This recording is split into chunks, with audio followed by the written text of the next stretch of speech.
یہ نسبت کی برکتیں ہیں. اللہ رب العزت یوں مصیبت سے بندوں کو بچا دیتے ہیں. ہمارے ایک دوست ہیں حاجی صاحب، ہم ان کو کہتے ہیں. جامعہ رحمانیہ کے نام سے ایک مدرسہ ان کے زیر سرپرستی چل رہا ہے. اپنے علاقے کے نواب ہیں. یہ عاجز بخاری شریف کی ابتداء کے لیے، افتتاح کے لیے یا آخری درس کے لیے وہاں حاضری دیتا رہتا ہے. ایک مرتبہ کہنے لگے کہ حضرت میرا ایک کزن ہے، بڑا لینڈ لارڈ ہے اور اس پورے علاقے کا MNA ہے، ممبر نیشنل اسمبلی،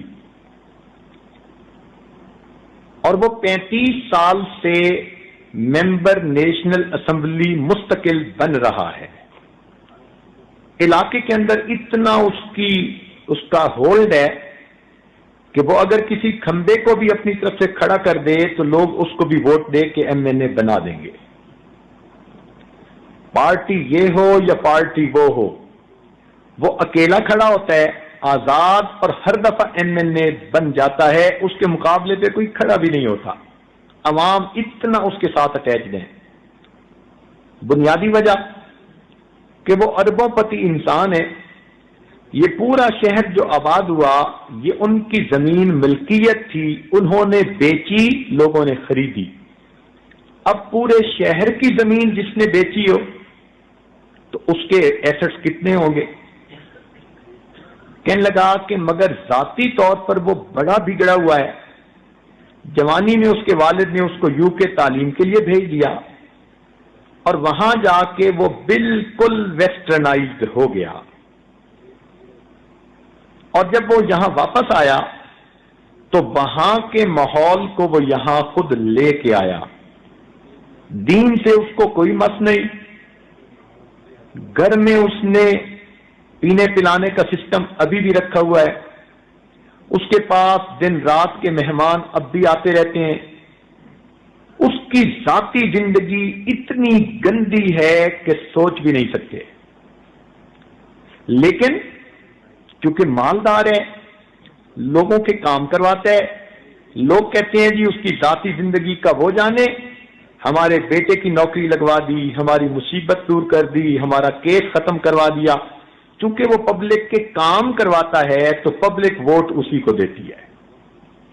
میرا جی چاہتا ہے کہ وہ لکھا پڑھا ہے. اس وقت اس کی عمر کوئی 65 سال کے قریب ہو چکی. تو اگر آپ اس کے ساتھ ملاقات کر لیں تو ہو سکتا ہے اس کی زندگی بدل جائے.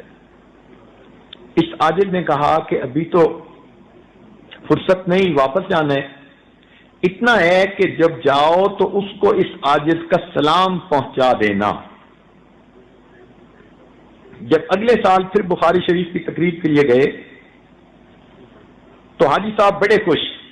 حضرت میں نے پچھلے سال آپ کے سلام دیے تھے. اور MNA صاحب تھوڑی دیر سوچتے رہے، پھر کہنے لگے یار آپ کے پیر صاحب آئیں تو میری بھی ملاقات کروانا. تو حضرت آج تو آپ کی میں نے ضرور ملاقات کوانی ہے.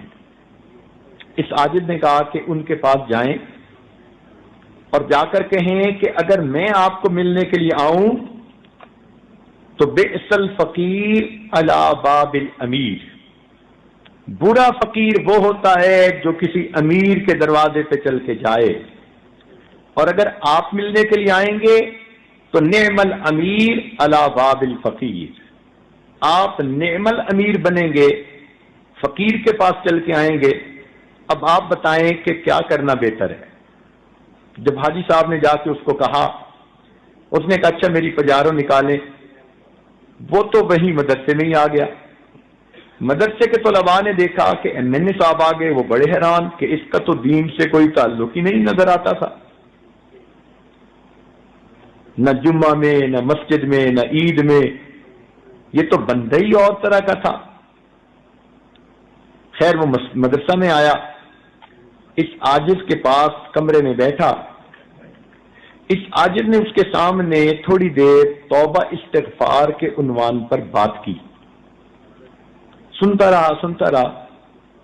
پھر کہتے ہیں حضرت توبہ تو وہ کرے جس کی کچھ نیکیاں ہوں اور کچھ گناہ ہوں. اور جس کے پاس ہو ہی گناہ، نیکی ہو ہی نہیں، وہ کیا کرے؟ اس عاجز نے سمجھایا کہ نہیں، آپ کے پاس بھی نیکیاں ہیں، گناہ بھی ہیں۔ کہنے لگا میں تو کوئی نیکی کا کام نہیں کرتا۔ میں نے کہا دیکھو، نیکی صرف مصلے کے ساتھ وابستہ نہیں ہوتی، نیکی کا پھیلاؤ بہت زیادہ ہے۔ آپ کے پاس بیوائیں آتی ہیں، آپ ان کو سپورٹ کرتے ہیں؟ کہنے لگا جی ہاں کرتا ہوں۔ یتیم بچیوں کی شادیاں کرواتے ہیں؟ جی میں کرتا ہوں۔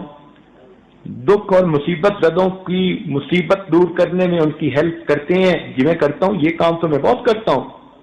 میں نے کہا یہ سب نیکی کے کام ہیں، اللہ تعالیٰ نے آپ کو نیکی کے کام کی بھی توفیق دی ہے، بس مصلے کے ساتھ آپ کو لگاؤ نہیں۔ آپ کی زندگی کی ترتیب ذرا اس وقت تک کافروں والی ہے، جو کافر ملکوں میں ہے، مگر چونکہ آپ کلمے پر ابھی قائم ہیں اس لیے ایمان سلامت ہے۔ آپ خدا کو مانتے ہیں، پیغمبر اسلام کو مانتے ہیں، قرآن کو مانتے ہیں، ملائکہ کو مانتے ہیں۔ کہنے لگا جی ہاں میرا ایمان تو پکا ہے۔ میں نے کہا باقی پھر سب غلطیاں معاف ہونے کے قابل۔ کہنے لگا جی اچھا پھر مجھے بتائیں میں کیا کروں۔ اس عاجز نے اس کو یہی بیت کے کلمات پڑھائے اور اس کے قلب پر انگلی رکھ کر اللہ اللہ کی ضرب لگائی اور اس کو کہا کہ بس آپ یہ ذکر مراقبہ کرنا شروع کر دیں۔ یہ عاجز واپس آ گیا۔ اب ہوا کیا کہ یہ واپس گھر گئے تو ایک رات میں اللہ تعالیٰ نے ان کے دل کی حالت کو بدل دیا۔ اگلے دن یہ اٹھے اور اپنی بیوی کو کہنے لگے کہ گھر میں جتنی شراب کی بوتلیں پڑی ہیں سب توڑ دو اور شراب گٹر کے اندر بہا دو۔ بیوی حیران کہ یہ کیسا نصیب والا دن چڑھا کہ میرا میاں آج شراب سے توبہ کر رہا ہے۔ پھر اس نے اپنی بیوی کو کہا کہ یہ جتنی ماڈل گرل قسم کی لڑکیاں آتی ہیں ان کو کہو کہ آج کے بعد میرے گھر کے دروازے ان کے لیے بند ہیں۔ وہ بیوی سوچنے لگی کہ میں تو دنیا میں آ گئی، میرے سامنے سب کچھ ہوتا تھا، میں بول نہیں سکتی تھی، آج میرا میاں ہر ایک سے توبہ کر رہا ہے۔ چنانچہ اس نے وہ جو 8-10 ماڈل قسم کی تھیں ان میں سے ہر ایک کو 10-10 لاکھ روپے دے کر ان کو کہا کہ جاؤ اپنا گھر خریدو، اپنا گھر بساؤ، آج کے بعد اس گھر میں تم نے نہیں آنا۔ ان سے بھی اس نے جان چھڑوا لی۔